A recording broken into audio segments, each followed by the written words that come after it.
Saudara yang terkasih, ada beberapa kalimat gurauan yang viral di masa pandemi ini.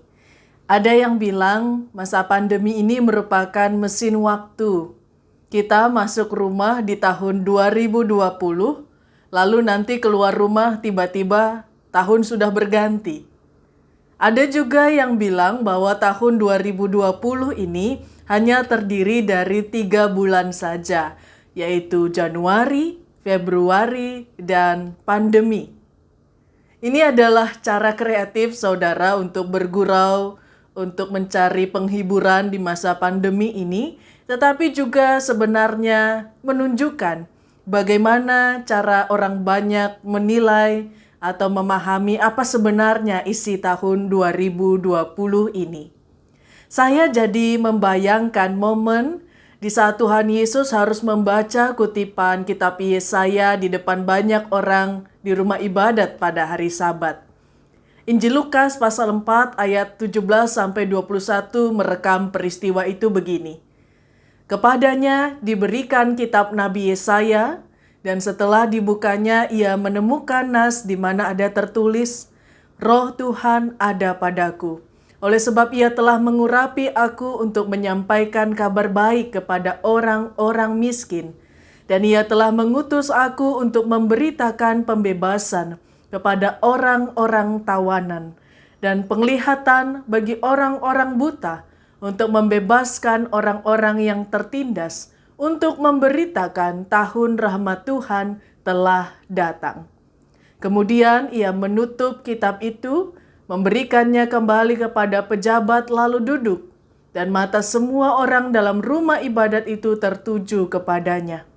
Lalu ia memulai mengajar mereka, katanya, pada hari ini genaplah nas ini sewaktu kamu mendengarnya. Saudara, Tuhan Yesus bicara tentang tahun rahmat Tuhan. Padahal orang-orang yang mendengarnya di dalam rumah ibadat itu adalah orang-orang yang sudah bertahun-tahun, bahkan seumur hidup, kalau mau dihitung mulai dari para leluhur bahkan sudah beratus-ratus tahun, adalah orang-orang yang tidak tahu lagi seperti apa itu tahun rahmat Tuhan. Mereka sudah lupa dan mungkin ada beberapa yang sudah berhenti berharap bahwa tahun rahmat Tuhan akan datang dalam hidup mereka. Bayangkan saja mereka dijajah secara politik oleh banyak bangsa berganti-ganti. Mereka dijajah secara rohani oleh oknum yang korup di dalam bait Allah. Mereka dijajah juga secara sosial oleh masyarakat, oleh saudara sebangsa mereka sendiri. Maka berita pemulihan, pembebasan, dan tahun rahmat Tuhan adalah berita yang menyenangkan. Tetapi siapapun yang mengkhotbahkan itu akan terdengar PHP, pemberi harapan palsu di telinga mereka. Tetapi Tuhan Yesus tentu bukan kebetulan membaca firman itu. Justru di tahun penderitaan terjadi, di tahun itulah berita Tuhan Yesus tentang rahmat Tuhan, tahun rahmat Tuhan menjadi relevan. Mengapa? Karena Kristus tahu bahwa rancangan dan pekerjaan Allah semata-mata hanyalah untuk kebaikan umatnya. Itu sebabnya Tuhan Yesus tetap memberitakan dengan yakin, dengan bangga, mengkhotbahkan bahwa tahun rahmat Tuhan telah datang, bahkan sudah tergenapi saat orang-orang itu mendengarnya.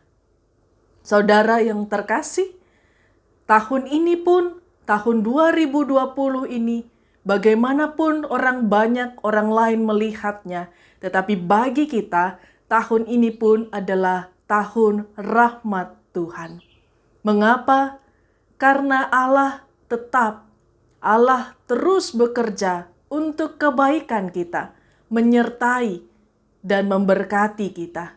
Ia selalu hadir, ia selalu dekat dan berjalan bersama-sama kita di dalam pergumulan ini. Ini bukan berita yang memberi harapan palsu. Kita tidak sedang berharap pada harapan palsu, saudara. Ini harapan yang sejati Karena kita mengenal siapa Allah kita. Karena kita percaya siapa Allah kita. Saudara tentu sering mendengar dan menyanyikan lagu Kidung Jemaat 439, Bila Topan Keras Melanda Hidupmu. Di situ ada referen yang sangat luar biasa. Saya sangat suka ketika membaca dalam versi bahasa Inggrisnya. Lagu ini mengajak kita untuk terus menghitung berkat Tuhan, bahkan meski saat topan keras sedang melanda. Referennya kira-kira bunyinya begini. Count your blessings, name them one by one. Count your blessings, see what God has done. Count your many blessings, and it will surprise you what the Lord has done. Jadi, saudara, apakah yang saudara lihat di tahun 2020 ini? Apakah tahun 2020 ini adalah tahun rahmat Tuhan bagi saudara? Mari kita merenungkannya sepanjang hari ini. Amin. Mari kita satu di dalam doa. Kami bersyukur Tuhan pada hari ini kami kembali diingatkan akan kasih sayang-Mu, di mana semua pekerjaan-Mu semata-mata adalah rancangan keselamatan, rancangan kebaikan di dalam kehidupan kami. Dan karena itu kami mau kembali memperbaharui harapan kami. Kami mau bersandar kepadamu Tuhan dan memaknai hari-hari, bulan dan tahun yang kami jalani ini dalam kacamata iman. Bahwa ini juga adalah kesempatan, ini adalah waktu anugerah Tuhan, ini adalah tahun rahmat Tuhan, di mana kami juga mengalami banyak peristiwa yang ajaib dari Tuhan.